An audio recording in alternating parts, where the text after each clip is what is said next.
ನಾರವಿ ಧರ್ಮಶ್ರೀ ಸಭಾಭವನದಲ್ಲಿ ಯಕ್ಷತೀರ್ಥ ಕಲಾ ಸೇವೆ ನೂರಲ್ಬೆಟ್ಟಿದರ ವತಿಯಿಂದ ಯಕ್ಷತೀರ್ಥ ಸಂಭ್ರಮ 2018ರ ಸ್ಥಾನ ವೈಭವ ಪ್ರಶಸ್ತಿ ಪ್ರದಾನ ಹಾಗೂ ತಾಳಮದ್ದಳೆ ಕಾರ್ಯಕ್ರಮ ನಡೆಯಿತು. ಬೆಳ್ತಂಗಡಿ ಕ್ಷೇತ್ರದ ಶಾಸಕರಾದ ಹರೀಶ್ ಪೂಂಜಾ ಅವರು ದೀಪ ಪ್ರಜ್ವಲಿಸಿ ಕಾರ್ಯಕ್ರಮವನ್ನು ಉದ್ಘಾಟಿಸಿದರು.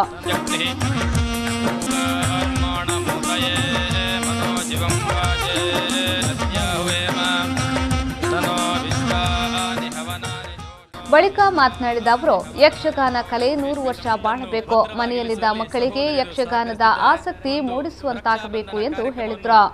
ಇದು ಮಲ್ಲ ಜನಸ್ತೋಮನದೊನಗ ಪ್ರಾಯಶಃ 100 ಬೆಟ್ಟು ಒಂದು ಬಂದ್ರಂಚಿನ ಪುದರ್ಲ ನಾನೊಂದು 100 ವರ್ಷ ಯಕ್ಷಗಾನ ಒರಿಪುರಂಚಿನ ಕೆಲಸನ ಮಲ್ಪೇರು ಎಂದು ಬಂದ್ರಂಚಿನ ಭಾವನೆ ಹೆಂಗೆ ಈ ಸಂದರ್ಭ ಬರೋದನ್ನು ಮೂಲ ಸೇರಿದ್ರಂಚಿನ ಮಸ್ತ್ ಜನ ಯಕ್ಷ ಪ್ರೇಮಿಲಿ ಯಕ್ಷಗಾನಗೆ ಇತಿಹಾಸಿಲೆ ಖಂಡಿತ 100 ಬೆಟ್ಟದ ಯಕ್ಷತೀರ್ಥ ಕಲಾ ಸೇವೆಯನ್ನು ಮಲ್ಪನಚಿಂದ ಮಾತ ಜವನೇರೆಗ್ಲ ಮಾತ ಆ ಬಂಧುಲೆಗ್ಲ ಖಂಡಿತ ಆಶೀರ್ವಾದನ ಮಲ್ಪಿರಿ.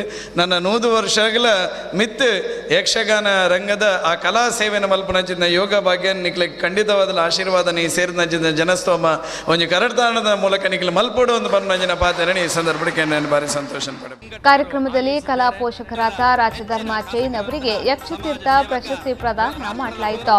ಪ್ರಶಸ್ತಿ ಸ್ವೀಕರಿಸಿ ಮಾತನಾಡಿದ ರಾಜಧರ್ಮ ಚೈನ್ ಅವರು, ಸಂಘಟನೆ ಕಟ್ಟಲು ನನ್ನ ಒಬ್ಬನಿಂದ ಸಾಧ್ಯವಿಲ್ಲ, ಇದಕ್ಕೆ ಎಲ್ಲ ಕಲಾಭಿಮಾನಿಗಳ ಪ್ರೋತ್ಸಾಹ ಬೇಕು, ಆಗ ಮಾತ್ರ ಸಂಘಟನೆ ಗಟ್ಟಿಯಾಗ್ತದೆ ಎಂದರು. ನಾವು ಸಂಘಟನೆ ಮಾಡುವಾಗ ಕೆಲವು ತೊಂದರೆಗಳಿರ್ತವೆ. ನಮಗೆ ಈ ಸಂಘಟನೆಗೆ ಸಹಕಾರ ಮಾಡಿದವರು ಮಾವೀರ್ ಪಾಂಡಿ, ದೇವಾನಂದ್ ಭಟ್, ಹರೀಶ್ ಬೋಳಂತಮಗುರು. ನಾವು ಅವರ ಹತ್ರ ಒಂದು ಕೇಳಿ ಅವರ ಸಹಕಾರದಿಂದ ನಾವೊಂದು ಸಂಘಟಕರಾದ್ದು, ಬೇರೆ ನಮ್ಮದು ಇಂತೇನೇನೂ ಇಲ್ಲ. ಅವರು ಹೇಳದಿದ್ದರೆ ನಮಗೆ ಗೊತ್ತಾಗ್ತಿರಲಿಲ್ಲ. ಹಾಗಾಗಿ ನಾವು ಯಕ್ಷಗಾನ ಸಂಘಟಿಸ್ಬೋದು, ಆದರೆ ಅದರ ಹಿಂದೆ ಯಾರಾದರೂ ಸಹಕಾರ ಬೇಕು. ಇದೇ ವೇಳೆ ಉಭಯ ಜಿಲ್ಲೆಯ ಹೆಸರಾಂತ ತೆಂಕು ಬಡಗತಿಟ್ಟು ಜ್ಯೇಷ್ಠ ಶ್ರೇಷ್ಠ ಹಿಮ್ಮೇಳ ಕಲಾವಿದ ಕೂಡುವಿಕೆಯಿಂದ ಯಕ್ಷಗಾನ ವೈಭವ ಮತ್ತು ಜನ್ಸಾಲಿಯವರ ಸಾರಥ್ಯದಲ್ಲಿ ಬಡಗುತಾಳ ಮದ್ದಳೆ ಕೂಟ ಪ್ರಸಂಗ ಶಲ್ಯ ಸಾರಥ್ಯ ಕರ್ನಾರ್ಜುನ ಕಥಾ ಪ್ರಸಂಗವೂ ಜರುಗಿತು.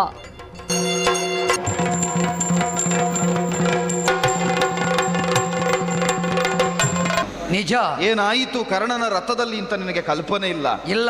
ನಿನ್ನ ಮುಂಭಾಗದಲ್ಲಿ ಕುಳಿತು ನಾನಿರುತ್ತಾ ಕೃಷ್ಣಧ್ಯಾನಕ್ಕೆ ಅವ ಜಾರುವುದಕ್ಕೆ ಹೇತುವಾದದ್ದು ನನ್ನ ಸಂಕಲ್ಪ ಅಂತ ತಿಳಿ. ಶತಮಂದಿ ಕೌರವರಲ್ಲಿ 99 ಮಂದಿ ಕೌರವರು ಅಳಿದಾಗಿದೆ.